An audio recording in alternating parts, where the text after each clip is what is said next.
Welcome to Ping 24 Updates, your daily source for global events and breaking stories. September 19, 2025.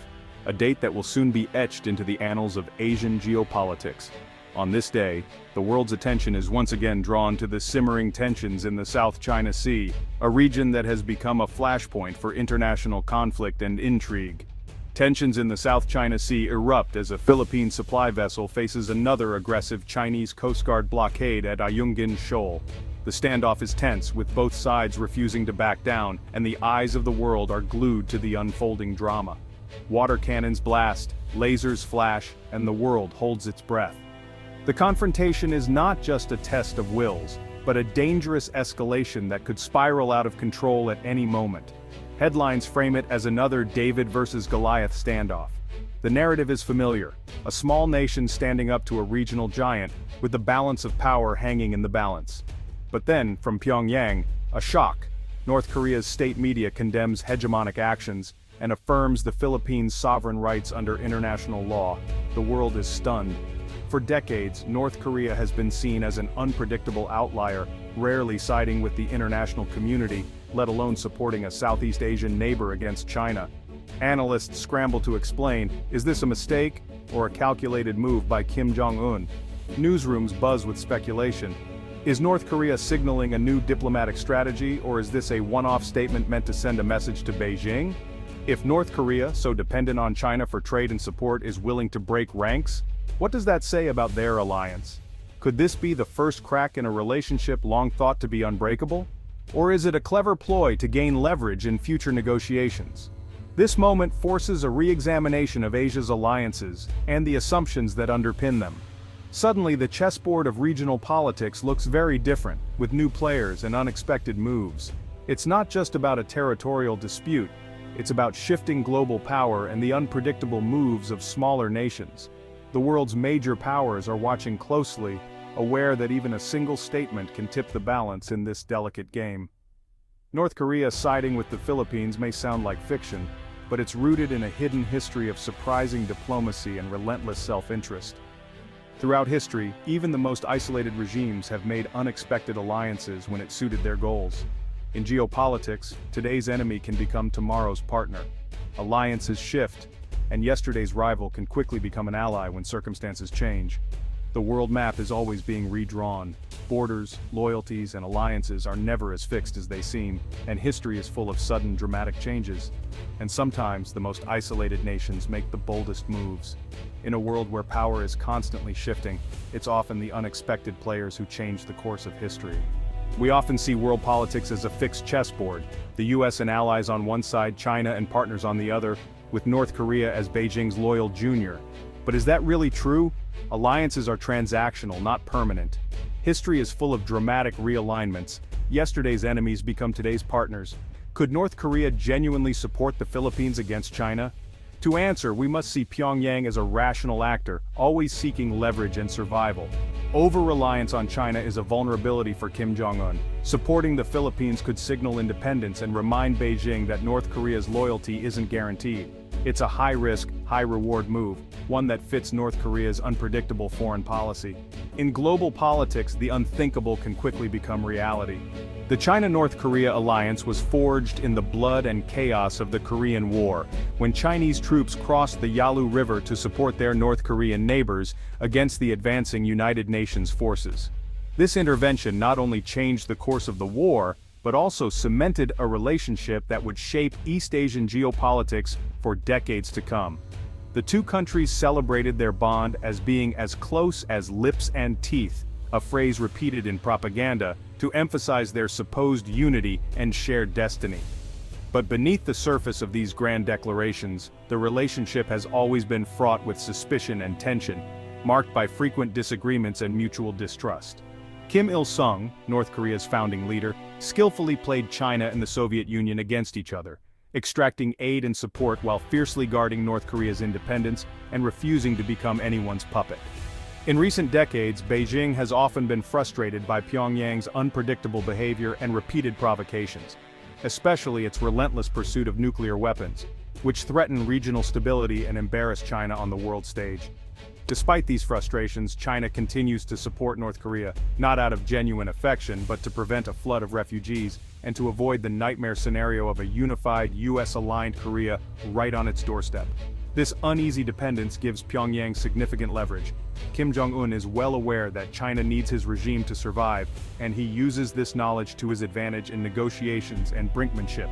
When pressured by Beijing to change course, North Korea often responds with open defiance, launching missiles, conducting military drills, or issuing bold statements, reminding China and the world that it can chart its own path, regardless of outside pressure.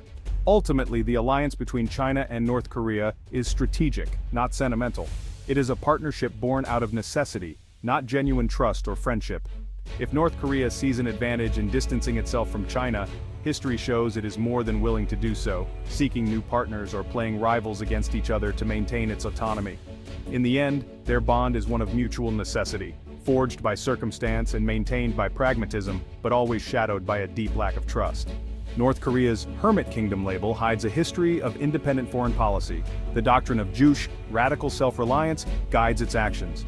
Pyongyang has defied Beijing repeatedly, most notably by developing nuclear weapons despite Chinese opposition. During the Cold War, North Korea balanced ties with both China and the Soviet Union, and built relationships across the developing world. It has even quietly supported the Philippines' position in the South China Sea, contradicting China's stance. These moves are calculated, not random. Pyongyang is always seeking new pressure points and opportunities.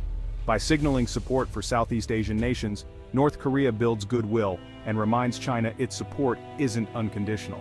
This is strategic signaling at its finest. North Korea is far more sophisticated and independent than many realize. The Philippines and North Korea rarely make headlines together, but their relationship is a study in quiet pragmatism. Diplomatic ties were established in 2000, and North Korea maintained an embassy in Manila for years. Despite tensions over missile tests and sanctions, communication channels have remained open. For Manila, this offers a small but useful diplomatic tool. For Pyongyang, a window to ASEAN and the outside world. The relationship is not warm, but functional, based on mutual interests, not shared values. This foundation makes a strategic alignment plausible. Both countries have experience navigating great power pressures. A subtle nod from Pyongyang in Manila's dispute with China would be a symbolic victory for the Philippines.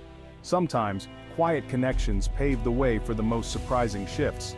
To understand a possible Philippines-North Korea partnership, look to the non-aligned movement, NAM, of the Cold War.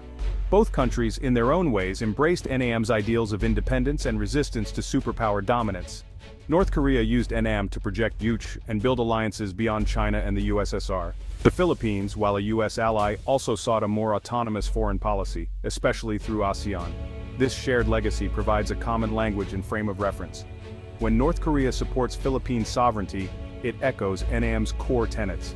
The dispute becomes not just about China or the US, but about small nations defending independence.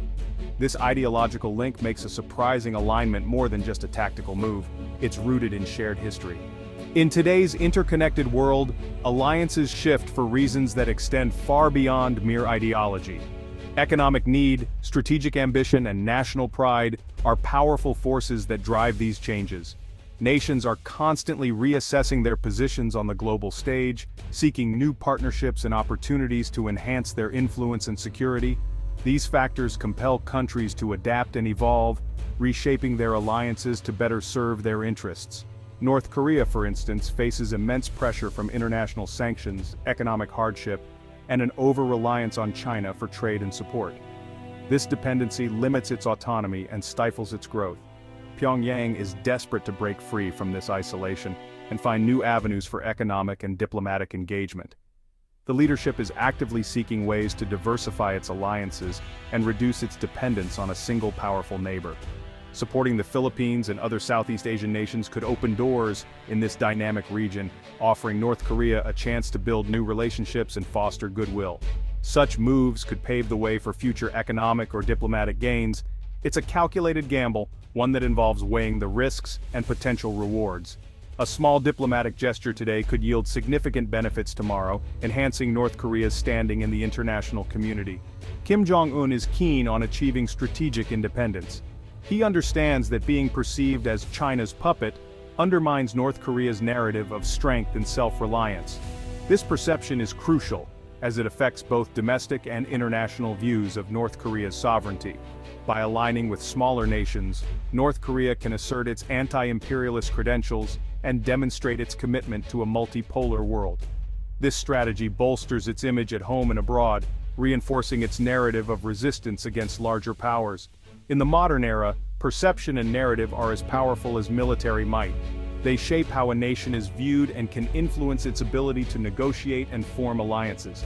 Sometimes a symbolic move can shift the balance of power. For North Korea, it's about survival, leverage, and crafting a narrative that supports its long-term goals. In this complex geopolitical landscape, every action is a step towards securing a more favorable position on the world stage. North Korea's support for the Philippines would be pure strategy, not friendship. The goal: regime security and maximum leverage. By entering the South China Sea dispute, Pyongyang gains a bargaining chip with both China and the US. For China, it's a warning. North Korea's loyalty comes at a price. Beijing may offer more aid or concessions to keep Pyongyang close. For the US and allies, a rift between North Korea and China is an opportunity. North Korea hopes to be seen as an independent actor, not just Beijing's proxy. Building even tentative bridges to countries like the Philippines diversifies Pyongyang's options. It's not about picking sides, it's about never being left without choices. In the end, it's a cold, pragmatic calculation for survival. International relations are never static. Alliances can fracture overnight. North Korea siding with the Philippines against China is a lesson in the unpredictability of global politics. National interests, not ideology, drive foreign policy. For North Korea, it's regime survival. For the Philippines, sovereignty. For China, regional dominance. These clashing interests create space for unexpected partnerships. Such alignments are marriages of convenience, not unions of values. The world is now multipolar and fluid. Middle and small powers have more agency than ever. Nations will keep forming and reforming coalitions based on shifting needs. The story of this unthinkable alliance reminds us, even the most isolated actors can surprise us. In the 21st century, survival belongs to those who adapt, innovate, and forge unlikely alliances.